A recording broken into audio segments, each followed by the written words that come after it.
నమస్కారం friends, welcome to Veer arts. నేను మీ భాస్కర్. క్రికెట్కి ఎంత పెద్ద అభిమానులు ఉంటారు మన భారతదేశంలో మీకు చెప్పనవసరం లేదు. మెయిన్గా చెప్పాలంటే సినిమాకి కావచ్చు, క్రికెట్కి కావచ్చు చాలా పెద్ద అభిమానాలు. అంతేకాదు వాళ్ళని డెమీగాడ్గా కొలిసి వాళ్ళని నెత్తి మీద పెట్టుకుంటాం మన భారతదేశ ప్రజలు. అయితే రీసెంట్గా ఐపీఎల్కి సంబంధించి కొంతమందిని ఆక్షన్లో కొనుక్కోవడం జరిగింది, కొంతమంది టీం మెంబర్స్. అయితే ఈ షారుఖ్ ఖాన్కి ప్రత్యేకంగా పాకిస్తాన్ మీద, బంగ్లాదేశ్ మీద ఎందుకింత ప్రేమనో మీకు ఎవరికన్నా తెలుసా? ఇన్ఫ్యాక్ట్ చాలామందికి తెలియదు.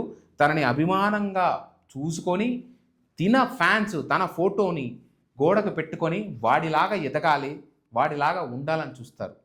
చాలామంది ఎగ్జాంపుల్ ఉన్నారు. మనం ఎదగాలనుకుంటే కష్టపడితే ఎవడన్నా ఎదుగుతాడు, కానీ ఇలాంటి పోరంపోకు నా కొడుకులను మాత్రం ఇన్స్పిరేషన్గా తీసుకోకూడదు. ఒక్కసారి ఈ వీడియో చూడండి మీరు.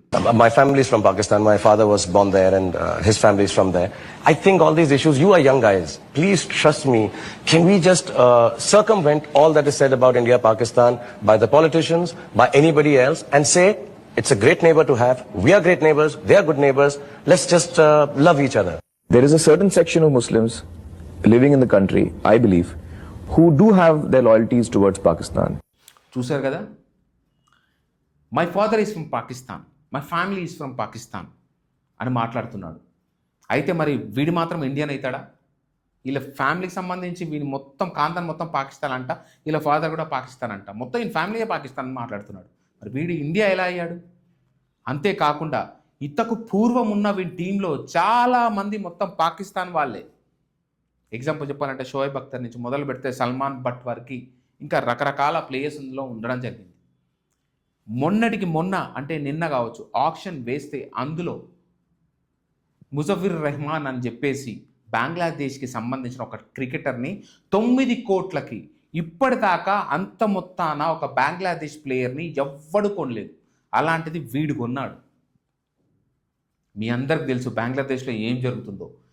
ఇండియాని బూచుగా చూపించి దేశ ప్రభుత్వాన్ని కింద పడేశారు, నానా సంకలు నాకుతున్నారు. అలాంటి పొజిషన్లో హిందువుల మీద ఊచకోత స్టార్ట్ చేశారు. మీ అందరికి తెలిసిందే, వాళ్ళ ఇల్లులు తగబెట్టడాలు, లేకపోతే స్తంభాన్ని కట్టేయడాలు, కొట్టడాలు, చంపేయడాలు, ఆగమాగం చేస్తున్నారు. అలాంటి బంగ్లాదేశ్ పక్కనున్న మన ఎవరైతే 7 సిస్టర్స్ ఉన్నారో వాటిని ఆక్యుపై చేస్తామని మాట్లాడుతూ చికెన్ నెక్ను మొత్తము మేము ఆక్యుపై చేసుకుంటామని బెదిరిస్తూ పాకిస్తాన్తో కలిసి మనతో పోరాడతామని తొడగొట్టి సవాలు విసురుతున్న బంగ్లాదేశ్ ప్లేయర్స్ని మన ఐపీఎల్ టీంలోకి ఎందుకు తీసుకురావాలి? సరే తీసుకొచ్చారు. వీడు ఈ షారుఖ్ ఖాన్ గారు వాళ్ళని ఎందుకు కొంటుండో మీకు అర్థమైందా? జనాలు ఇప్పటికైనా నమ్ముతారా వీరు ప్రో పాకిస్తాన్ అని? ఎందుకంటే వాళ్ళే మాట్లాడుతున్నారు, వాళ్ళ నోటి గుండా చెప్తున్నారు. మీరు చూశారు కదా. నాకు చెప్పాలంటే ఇంకా చాలా వీడియోస్ పెట్టొచ్చు నేను, కాకపోతే ఈ వీడియో దొరికింది కాబట్టి మీకు పెట్టడం జరుగుతుంది. ఇంతకంటే దారుణంగా మాట్లాడిన వీడియోలు కూడా ఉండడం జరిగింది. ఇప్పటికైనా ఎవరైతే ఇండియన్స్ ఉన్నారో బుద్ధి తెచ్చుకొని వీళ్ళని ఎంకరేజ్ చేయడం ఆపితే బెటరు. వీడు మన దేశాన్ని వదిలేసి దుబాయ్కి బ్రాండ్ అంబాసిడర్ వీడు. మీకు ఎవరికైనా తెలుసా? వీడే కాకుండా అమీర్ ఖాన్ ఏం మాట్లాడాడు, అదే విధంగా సల్మాన్ ఖాన్ ఏం మాట్లాడాడు, మొన్నటికి మొన్న ఈ సైఫ్ అలీ ఖాన్ గారు ఏం మాట్లాడాడో ఒక్కసారి వినండి, దాని తర్వాత మళ్ళీ మాట్లాడుకుందాం. Living in the country, I believe, who do have their loyalties towards Pakistan. Everybody knew that the government is now behind it. They just knew that it was a terrorist attack. And more than anything, our security failed. Pakistan में खुद इतना हो रहा है. बेनजीर भुट्टो, परवेज मुशर्रफ के ऊपर कितने सारे अटैक्स हुए, मैरियट ब्लास्ट कर दिए गए. तो this is not even in control of Pakistan. मैं वहाँ की न्यूज़पेपर तो पढ़ता नहीं, लेकिन जब वहाँ पे ऐसी कोई घटना होती है तो क्या वो लोग बोलते हैं कि हिंदुस्तानियों ने किया? Parsing the past, shifting the buck onto somebody is not right. Nobody is safe there. They are facing the same problem. So if you're facing the same problem, come together and eradicate this problem. छोटी मोटी organisation तो हो नहीं सकती ना, बहुत बड़े level पे होगी. कितने बड़े लेवल पे वो फाइंड आउट करें आप. ये ट्रेनिंग कैंप होगा, एक रूम में तो नहीं होगा, पहाड़ों के बीच में या कहीं वीराने में, जंगल में, फुल सेटअप होगा इनका. खुद तो बंदूकें नहीं बनाते होंगे, कहीं से खरीदते होंगे. ट्रैक डाउन कीजिए. उस दिन गेटवे ऑफ इंडिया पे था. No, I'm telling you, any of my relatives, I spoke to actually one relative recently, and he said that he doesn't like films that are bashing Pakistan, you know. And I don't think any of us like films that are bashing Pakistan. And I don't think any of us like films that are bashing Pakistan. ఇది వీళ్ళు మాట్లాడుకునే మాటలు విన్నారు కదా.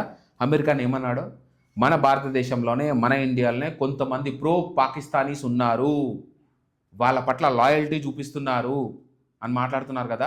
ఈ loyalty చూపించే వాటిలలో షారుఖ్ ఖాన్ ఒకడు. ఈ మాట మాట్లాడడానికి కారణం ఏంటో తెలుసా? అమెరికాని షారుఖ్ ఖాన్ లేకపోతే సల్మాన్ ఖాన్ వీళ్ళు మన దగ్గర పెద్ద నెత్తి మీద ఎక్కి తాళమాడతారని వీళ్ళకి అస్సలు పడదు. వీళ్ళు కొట్టుకు చేస్తారు. ఇది మీకు తెలుసో తెలీదో, ఒకవేళ తెలియనట్టయితే ఒక్కసారి మీరు యూట్యూబ్లోకి వెళ్ళి కొట్టి చూడండి, మీకే అర్థమవుతుంది వీళ్ళు ఎంత ఘోరంగా తిట్టుకుంటారో ఒకరినొకరు. దాని తర్వాత సల్మాన్ ఖాన్ ఏం మాట్లాడాడు? పక్క దేశం వాళ్ళు మనం వాళ్ళు ది బెస్ట్ ఫ్రెండ్స్ లాగా ఉండాలని మాట్లాడుతున్నారు. వీళ్ళ మాటలు వినండి, అసలు ఎంత దారుణం అంటే ఎంత తక్కువ మాట్లాడుకుంటే అంత మంచిది. ఈడు గ్యాల్వాన్ అని చెప్పేసి మొన్న ఒక రీసెంట్ ఒక ట్రైలర్ రిలీజ్ చేశాడు. అసలు వీరికి అర్హత ఉందా దాని మీద సినిమా తీసేందుకు? సినిమా తీసి ఏ సినిమా తీసినా వీళ్ళకి డబ్బులు వస్తలేవు, గత్యంతరం లేక మళ్ళీ పెట్రియాటిజం అడ్డం పెట్టుకొని డబ్బులు సంపాదిస్తారు ఈ నా కొడుకులు. సైఫ్ అలీ ఖాన్ గారు ఏమంటాడు? I don't want to fight. మీకు ఎవరికైనా పాకిస్తాన్తో గొడవ పెట్టుకోవాలని ఉందా? We don't. మాకు సంబంధించిన చుట్టాలు అక్కడ ఉన్నారు, మాకు ఇండియా వాళ్ళు పాకిస్తాన్ కొడుతుంటే నచ్చదని చెప్పి డైరెక్ట్గా మీడియా కూడా మాట్లాడుతున్నాడు. మనకి మన సరదానా పాకిస్తాన్తో కొట్లాడడానికి? ఆ దొంగ నా కొడుకులు, ఆ దొంగ లంబడి కొడుకులు మన దేశంలోకి చొరబడి ఎక్కడ పడితే అక్కడ బాంబులు పెట్టి బ్లాస్ట్ చేసి జనాల హైజాకులు చేసి మొన్నడ మీకు కూడా తెలిసిందే కదా, పహల్గామ్ అటాక్ కావచ్చు, ఇంకా చాలా జరిగాయి. రీసెంట్గా చూసుకోండి. ఇంత దారుణాలు జరుగుతుంటే కూడా మనకి ఇంకా సిగ్గు రాకపోతే ఎలా?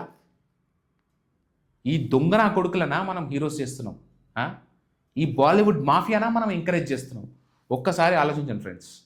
ఇది ఇప్పుడు ఇంత జరిగిన తర్వాత షారుఖ్ ఖాన్ ఎవడైతే ఉన్నాడో, ఎందుకంటే వీడు జనాల మాటలకు భయపడి దాని తర్వాత మీడియా వీని మీద అగెనిస్ట్గా లాస్ట్కి వీడు ఎంత ఎదవనో వార్నింగ్లు ఇచ్చిన తర్వాత ఇప్పుడు నాకు తెలిసి ఆ ప్లేయర్ని తీసేయచ్చు. కానీ వాడికి ఆ స్వేచ్ఛ ఇచ్చింది ఎవడు? స్వేచ్ఛ అనడం కంటే ఫస్ట్ ఆ మైండ్లో వాడికి ఆలోచన ఎట్లా వచ్చింది? మనం వాడిని ఎంకరేజ్ చేయడం వల్ల, మనం వాడిని క్వశ్చన్ చేయకపోవడం వల్ల ఇది దాపరించింది. ఇంకా ఎంతమంది ఉన్నారు మన భారతదేశంలో ఇలాంటి దేశ ద్రోహులు?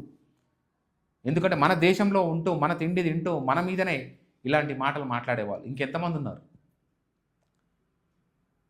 సో ఇది ఫ్రెండ్స్, ఒక్కసారి మనల్ని మనం ఆత్మ పరిశీలన చేసుకుందాం.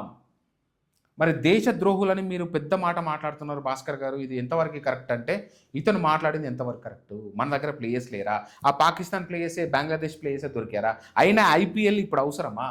దేశం ఇట్లాంటి సంక్షోభంలో ఉన్నప్పుడు ఒక సైడు బంగ్లాదేశ్ వాడు, చైనా వాడు, ఇంకో సైడు పాకిస్తాన్ వాళ్ళు, వీళ్ళంతా కలిసి కుంభక్కై మన మీదకి వస్తుంటే ఈ నా కొడుకులని మనం ఐపీఎల్ మ్యాచ్లో తీసుకుందామా? దానికి తోడు నా ఫ్యామిలీ ఎక్కడ ఉంటుంది, అది ఇది అని మాట్లాడతారా? వాళ్ళే కొట్టుకుంటున్నారు, వాళ్ళే మొత్తం వాళ్ళేనా? బాలీవుడ్ అంతా వాళ్ళేనా? ఇంకెవరు లేరా? వేరే వాళ్ళని ఎదగనియరు బాలీవుడ్ మాఫియా. సో ఇది ఫ్రెండ్స్, ఒక్కసారి అనాలిసిస్ చేసుకోండి. ఇది నేను ఏదైతే మాట్లాడానో నాకు దొరికిన ఆధారాలతోటి వాటి అనుగుణంగానే నేను మాట్లాడడం జరిగింది. ఇది జనాల అభిప్రాయం కూడా. సో ఇది ఫ్రెండ్స్, మీకు తెలియకపోతే మళ్ళీ మీరు కూడా తెలుసుకోండి. తెలుసుకున్న తర్వాత మీరు కూడా ఒక అవగాహనకి రండి. Thank you so much friends. Video నచ్చిందని కోరుకుంటూ థ్యాంక్ యూ సో మచ్. ఉంటాను.